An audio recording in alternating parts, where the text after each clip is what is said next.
Hey everyone, I'm Stephanie, and I believe that all readers should read children's literature, especially adults. So that's what we do on the Kid Lit Love podcast. We celebrate all things children's literature, picture books, early readers, middle grade, and young adult novels too.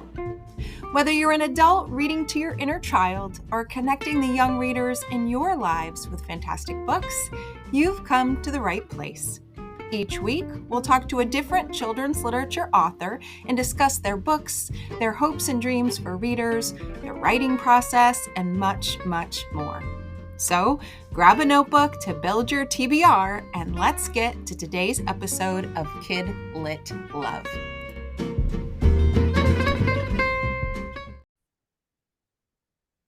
Hey everyone, welcome back to the Kid Lit Love podcast. I'm Stephanie, and I'm here today with middle grade author Taryn Souders. She has written 5 middle grade books that we could talk about today, although we're just going to talk about her most recent one. We've got Holy Cow, Fractions Are Fun, How to Almost Ruin Your Summer, Dead Possums Are Fair Game, Coop Knows the Scoop, and the title we're going to discuss today, The Mystery of the Radcliffe Riddle. And that book comes with a little warning. Be careful what you dig for. I love all of the titles. They definitely hook readers in. They hooked me in, and I'm excited to talk with Taryn today. So Taryn, welcome to the Kid Lit Love podcast. Thank you so much for having me. I am so happy to be here. I love doing podcast interviews and just visiting with readers. And it's just a really special thing to do. Yeah. I pinch myself often and think, I get to do this now. I do this every week with a new author, and it is wonderful. So I did a tiny bit of digging on your website because I love learning about an author's backstory. How did they come to be a writer? How did they come to the children's literature space? And as an educator, I loved that I saw on your website that you wanted to be anything but a math teacher when you grew up. And that is exactly what you became. Oh my gosh, it's so true. Yeah, I was terrible, absolutely terrible at math until I was a junior in high school. So I was practically out of high school before that light bulb went on in my head on, oh, this is how math is supposed to, work. And I ended up having a lot of fun those last 2 years of high school.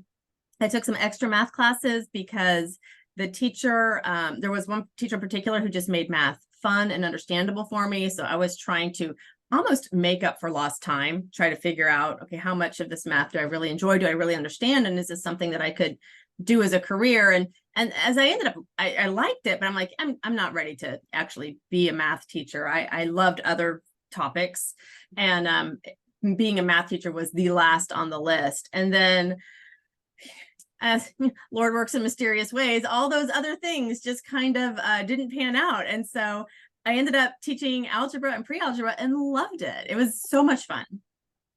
And ultimately your first book was on math content, right? Fractions. It was, yeah. Holy Cow, Fractions Are Fun is it's a picture book on fractions. Fractions were something I remember struggling with like crazy. In elementary school, I hated fractions, and my parents tried to make that fun for me by, oh, let's bake chocolate chip cookies. You have to use fractions when you're baking cookies, and it didn't really work. Like, I did not fall in love with fractions in 4th grade because we baked cookies, but they tried. But so yeah, when I was at home, when we had kids, I became a stay-at-home mom. And one of the things I was trying to do was, what can I do from home that uses my training, my education, that might even bring in a little bit of income? And so I said, well, I'm trained as a math teacher. I've always enjoyed reading. I've always enjoyed writing. Let me see if I could do a picture book on fractions. And so that's how Holy Cow came about. I was actually trying to write a poem about, I'm not very good at poetry. I'm just going to tell you that right now. I'm actually quite terrible at poetry. But I was trying to write a story for my kids about like a retelling of the story of Moses. And this phrase, holy cow, just kept popping into my head instead. And so we set Moses aside and we worked on fractions instead. And it's worked out. And so we've just kept going with that. Another way the Lord works in mysterious ways. Exactly right. Yeah. He's like, you know what, let's focus on math at the moment. So how did you go from holy cow, a picture book about fractions, to middle grade novels? So so Holy Cow was kind of a fluke because I probably wrote that book in about 45 minutes, which Wow. isn't normal from what I've been told. Now, in my defense, instead of it being a picture, like a storybook where there's a plot and my character has a problem that they have to solve, they do have problems that they're solving, but they're all fraction related. And it's more of a concept book, I would say. And so I think concept books might be a little easier to write than maybe a story. But when that was done, I'm like, well, I'm going to just do another picture book. Well, that turned out to be really, really hard. I kept sounding too old. My in an author's world, we have a term called your voice. And so the voice of my character, the voice of my story wasn't sounding like it was a picture book. It was sounding like it was something older. And people kept saying, you need to set the picture books aside and you should probably start thinking about writing for older kids. And so I did. And my very first kids novel was Dead Possums Are Fair Game, and that it was still math related. But then I didn't want to be a one-trick pony. And so then I started diving into other middle grade books that were not math related. And I've had fun, and I've been kind of camping out in the mystery section for the last couple of years. Yeah. Which leads us to the book, your newest book that we're going to talk about today, The Mystery of the Radcliffe Riddle. I'm an adult reader who reads a lot of children's literature, and so I love a lot of books, but reading this book meant I didn't do the dishes and I ignored some other things. I may have had this book down low on a Zoom meeting that I didn't really have to participate I in love it. Oh my gosh, I love it. because I needed to find out. I was so hooked. And I actually went down a rabbit hole as a result of reading this book too, about samplers. Yes. Something I had no idea I wanted to know about, that I needed to know about, was a thing. So I was hooked from page one to the end. And not only did I get information about samplers, but I got information about the War of Jenkins' Ear, things I didn't know about, things I didn't know I wanted to know about. I loved this book, and I read it quickly. As a result, we won't tell anybody about that whole Zoom meeting thing, but could you give listeners, readers, an overview of this book and why you went into the mystery realm? Yes, yeah, absolutely. So the premise of this book is we have our main character, and his name is Grady Judd, and he is 13, and he's living in a small town of Gifton, Georgia. That's a made up place, so you're not going to find it on a map, but it is in my head, and in the story, it is in southeast Georgia, kind of near the North Florida border. And he and his dad, he lives with his dad, are really down on their luck. His mom was killed in a car accident a couple years prior, so it's just the two of them.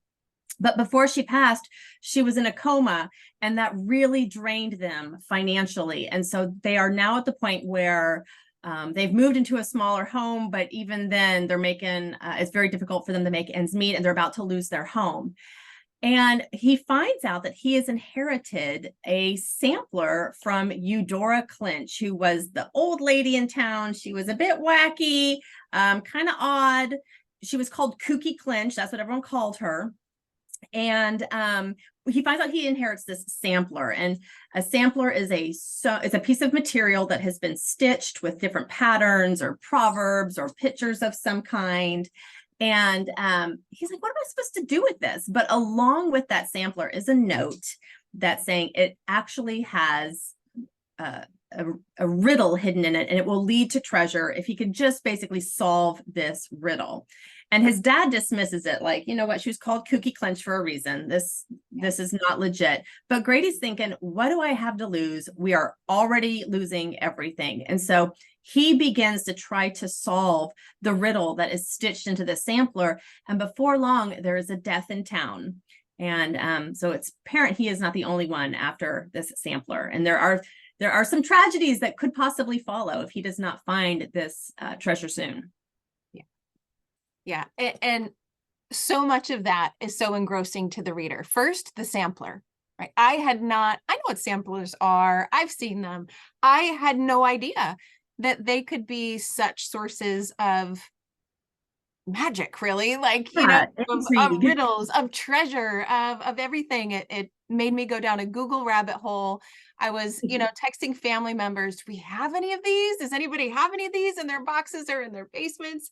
It was Neat. such a fun thread throughout Yes. the book because it was new to me. I imagine it may be a new concept for many students who are Yeah. reading the book as well, who might get really interested in this new concept, this new thing that could just kind of open their world a little bit. I mean, it's just an art form and it really is an art form because some of these samplers are Yeah. absolutely gorgeous. And the young ladies who sewed them, I mean, they're starting to stitch as soon as they can hold a needle. So, age 4 or 5, there are some of the most exquisite samplers that are sewn by 9-year-olds that are still in existence today. When I go and do school visits, I will show the kids. Part of my presentation is I give them the history of samplers and I show them some that have been sewn over the centuries. And they're just amazing works of art. And it is interesting that certain symbols, certain colors, they can all have a double meaning if that's what the artist intended. Right. Yeah. And that's what I loved because within the context of the story that was being driven, by this sampler initially, I was learning so much historical fact as well about the practice, about the samplers, about the meanings, and then really about the time period too that the sampler was connected to. You just wove it together so beautifully that you were lost in the story, but then also, having Google right there to be like, wait, I didn't know about this. I want to learn more about it. I love how you balanced the two. Yeah, I think that's the teacher in me. I always want my readers to walk away having learned something, whether it's how to tell military time or whether it's, hey, the War of Jenkins' Ear, what was that? And what on earth is a sampler? And are they still in existence? All that stuff. Yes. Yeah. And so that was one driving force, I think, in the book for me. But there were also, when I was reading, there really were two things sitting on my shoulder. One was this mystery that I needed to figure out. I was like, I need to solve this along with these main characters who I loved, just kind of took the challenge on for themselves, right? Mm-hmm. They were smart cookies, really digging in and using their library and banding together. But on the other side, the book really is just filled with such big themes. There's loss, there's family, there's found family, there's friendship. It even touches upon Alzheimer's and dementia for Cookie. There were so many themes inside that I think offer so many different entry points for readers, right? Yes. So they may look at the title and think, ooh, a mystery, a riddle. That's the kind of book that's for me. And then you get in there and you realize that there is just so much more. As you were writing it, I'm curious, did the mystery and the riddle kind of drive your thinking and the other elements came together? Or did you go into it knowing, okay, this is kind of what I want the book to be about? That is such a great question. I am definitely a plot person first and foremost. So I will usually write the plot and then I'll send the story to my agent and she'll be like, what's your theme? Where's your theme? Where's the heart? I'm like, there is no heart, it's plot. And she's like, you have to have heart. And I was like, darn it, I was really hoping you weren't going to say that. And she's a fantastic agent. She will edit my stuff and she'll tell me like, you need to have something in here that shows character growth. It can't just be like a James Bond novel where it's just action, action, action.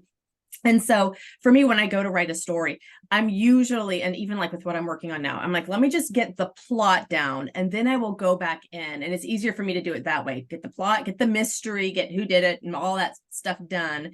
And then go back in and add, okay, what are the relationships going on? What are the problems they're running into? How can my character grow? That sort of thing. So the themes come later.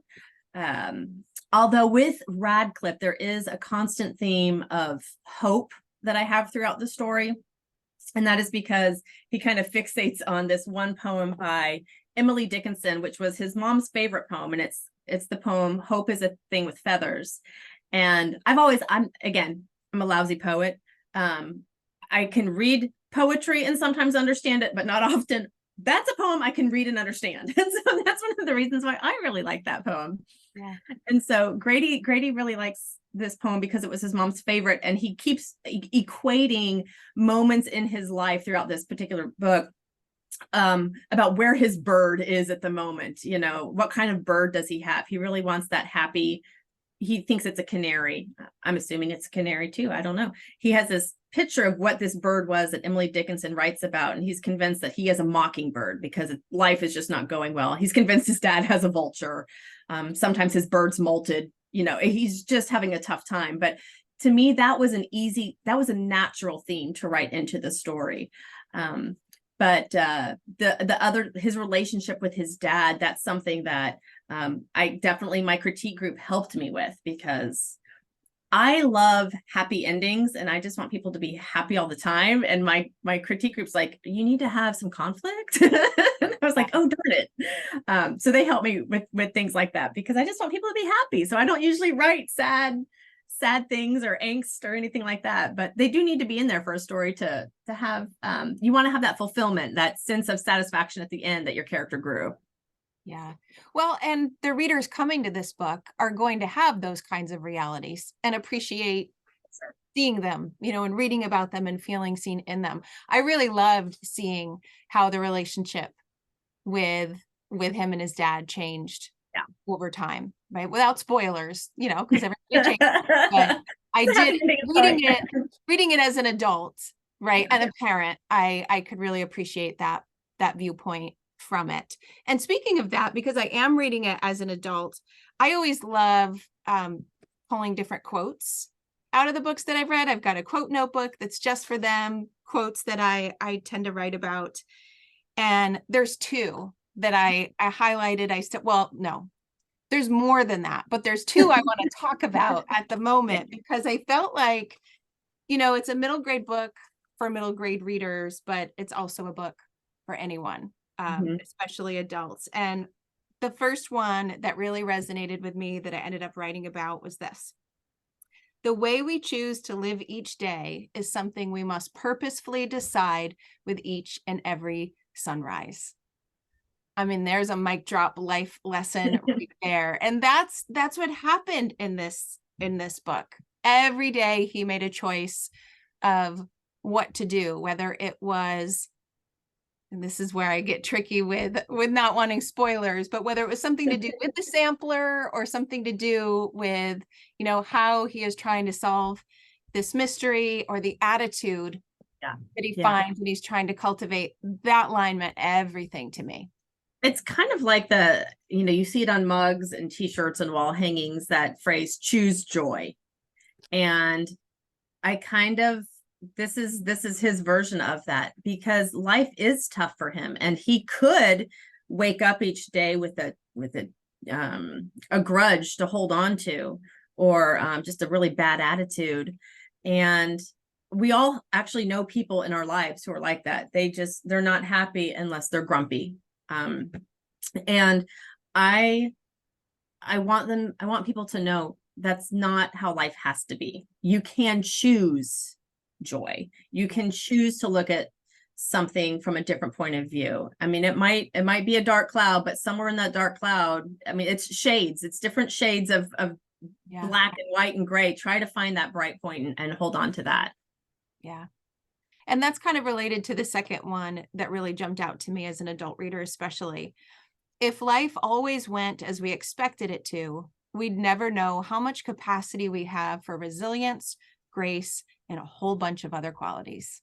Oh, goosebumps reading that one. I was like, oh, I needed that one. I needed that one. It's beautiful. Thank you. Yes. I really liked that phrase. Every once in a while I'll write something, I'll go, oh, that's deep. That's good. Doesn't happen often, but like there are certain lines that I'm proud of. I'm proud of both of those. Yeah, I think that, again, if life always went according to plan, if we always knew what to expect, number one, life wouldn't be that fun. Surprises, even if they're a bad surprise, but a surprise, no matter what it is, teaches us flexibility. It teaches us how we've grown as a person.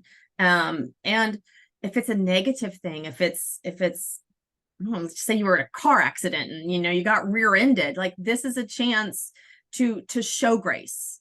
It doesn't mean there aren't consequences if that happens, but show grace. It doesn't mean you have to just completely lose your stuff. You can be kind. You can choose to approach people, because I can promise you, if you're in an accident, that person probably didn't plan that either. Like they're just as upset as you are. If you have a fight with a friend, no one wakes up that day going, I'm going to destroy a relationship in my life and I'm going to do it with gusto and joy. Like that doesn't happen. So you want to just realize I'm a screw up. They're a screw up. We've all screwed up. And Coop knows the scoop. I have a quote that where Gramps says, there was only one perfect person to walk this world, and it's not me. Like we all screw up. Right. And you want to be able to show that grace to others and forgiveness and just laughter. Yeah. And what a gift to see in a book as a middle grade reader. It's a gift to me as an adult, but to be able to start to understand those concepts as a middle grader, that can change the trajectory of everything if you give that gift to yourself. Middle school is hard enough. I mean, don't hold on to those things and ruin relationships. Show that grace to people, for sure. There's one other part of the book. Well, it's not a part, it's an element that you had throughout the book that I absolutely loved, that made me smile, that I attempted to try to do myself in my own life. And that is about the character Thad.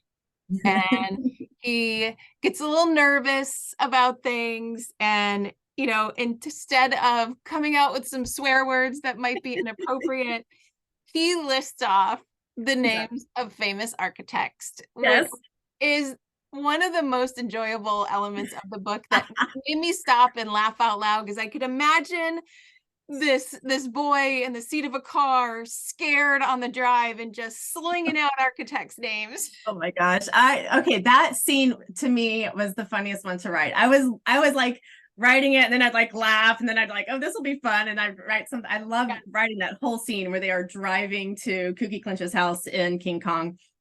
But yes, and it's so funny you mentioned that, because I actually had someone post a review, and I think it was I don't know, it was either on Goodreads or Amazon. I don't remember.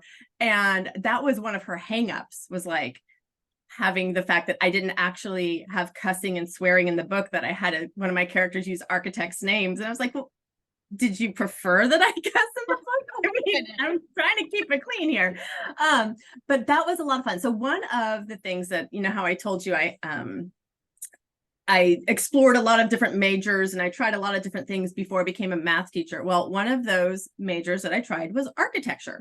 And my dad is an architect, and my brother was studying architecture at the time, and I wasn't really sure what I wanted to do. And I figured, well, they like it, maybe I'll like it. And I have always enjoyed homes, particularly historic homes. And so I did learn about a lot of different architects. Now, obviously, I did not get my degree in architecture. I am an architecture student dropout for sure. But it was a lot of fun to learn about these different architects. And so when I was creating Thad, and a lot of authors do this, they will pull from their own life experiences and friendships and relationships to create their characters. And so that's what I did with Thad. He's named after a boy that I went to school with when I was in elementary and middle school up in Ohio. I've never met another Thad since. I thought it was just an unusual name, and it's always stuck in my head. And then, you want your characters to have little personality quirks, and Thad's was architecture. And when my editor was going through, they were kind of fact checking some things, and I got this email one day, said, okay, we've researched all the architects and everything's spelled correctly, and yep, they were all architects. The only thing we can't find any information on is this Ron Morris one that you mentioned. And I wrote them back, and I said, that's my dad, and this is my shout out to my dad. So yeah, you're probably not going to find anything on him, but in my mind, he's a famous architect, and so he's in my book. And they're like, that's fantastic. It's great. I love that. I love knowing that now, because that was one of the most enjoyable elements of the book for me. Now to know it has that nod to your dad in there. That's my dad. Yeah. So when you read Ron Morris, you'll know that that's Taryn's dad right there. Oh, I love it. I love it. See, that's why I love these conversations, because now that thread that was so special is just even more even Yeah. more special because of that. Oh, I love it. Yeah, your book it's such a beautiful balance. It has the mystery, it has the fun, but it has those big themes, and then it just has these lovable characters, each in their own way. We talked about Thad, but I got a kick out of Clemmy and her take chargeness, Oh yeah. which I may have been able to relate to as a kid. So I just appreciated those relatable Yes. characters. Yeah. Oh, she's great. And Clemmy is actually gonna she's showing up in the book that I'm working on now. So Oh, okay. she was a hard one to let go of. I really liked Clemmy. So I'm like, I Oh, need so can we go there? Can you tell us about a sneak peek into a future project? Yeah, so what I'm working on now, the title at the moment is called The Grudge Keeper of Everson. And it also takes place in Tipton County, Georgia. And all of my towns, even the county, is made up. There's a Tifton County I've discovered, but there's not a Tipton County. But so they're all in this made up county. And Clemmy is going to show up in The Grudge Keeper of Everson. And what that story is about, my main character here, his name is Tucker, and he is the son of the chief of police. And there's really only a couple police officers in this town. It's super duper small. And there is a rather cranky lady who lives there, and her name is Geraldine Gus. And she lives in an old home that's about to be condemned because it's just dilapidated and falling apart. And the town council has deemed it unsafe. But she's quite cranky. She doesn't like anyone in town. In fact, she has a lot of enemies in town. And there happens to be a day where Tucker is at her home. He goes to her home and she has fallen, and her body is now at the bottom of the stairs of this dilapidated house. The banister's broken. I mean, it looks like she's kind of had a slip and fall accident. But Tucker, who is highly observant, starts noticing things and realizes it's not really adding up and something's a little off. And he comes to the conclusion that it was actually murder. And so now he is trying to solve, who killed Geraldine Gus. And he has the help of Clemmy, who is visiting her grandmother, who's just lives in one town over from Gifton, and she comes every summer. And so she happens to be there. And then he has a new friend. You're going to meet a new character, and her name is Fallon. And Fallon loves poetry. She loves drama. And everything she says is just infused with theatrics, and she's a lot of fun. Oh, I can't wait to meet these characters, especially because Clemmy will be there, which was a nice thread that I'll be able to carry that over. Do you have an anticipated date in the air? So I have to turn it in 2024, but they didn't actually say which month. So at this point, it was December of 2024. I am a super slow writer. So actually I'm about halfway through. So I was hoping to get it done like this spring, but my daughter is now getting married. So I don't know. Oh. That's like one more thing, which is very exciting, but it might get my story might get pushed to summer or fall before I can get that finished. Life has a way of doing that. Life has a way of doing that. Oh, we'll just eagerly wait for it whenever it happens to come out. I know. Well, I will definitely put you on the ARC list to get an advanced copy. Oh, I would love that. Thank you. Thank you so much for that. So why don't we end with you telling us, where can readers find you? Website, social media, where are the places? So my website is TaranSooters.com.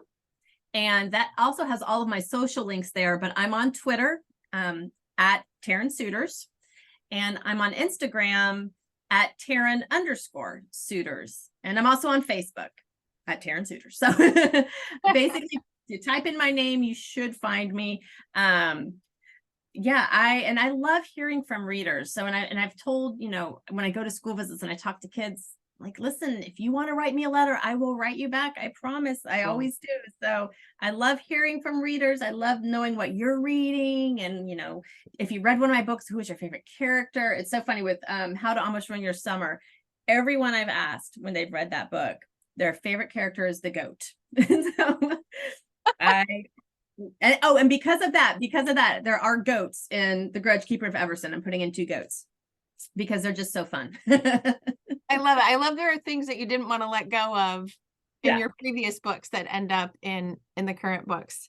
And as a teacher, I love how you said, you tell kids, write to me, I'll write back. I've seen what a response, whether it's a social media response, an email, or something in snail mail, I've seen what that does to kids. I've seen their face, I've seen their, their shoulders go up, and I've seen it just catapult them into a love of reading because an author took the time to do that.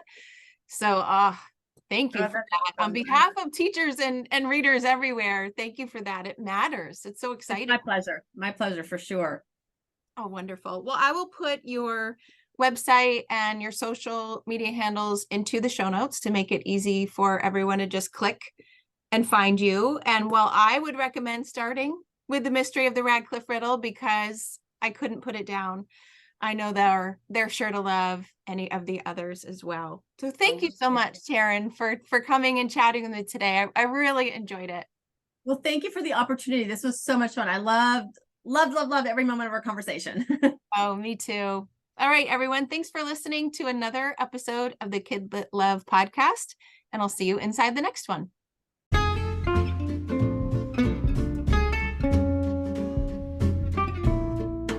Thanks for listening to today's episode of the Kid Lit Love podcast. You'll find links to all the books, resources, and ideas mentioned in the show notes at alitlife.com. And if you want more, you might like to listen to my other podcast called Get Literate. It's a podcast that explores all things books and reading, notebooks and writing, and everything in between to build a life you love. One more thing. If you love what you listened to today, please take a moment to rate and review the podcast or take a screenshot of the episode and text it to a bookish friend. This helps the podcast grow and builds our bookish community of Kid Lit Love. Thanks for listening.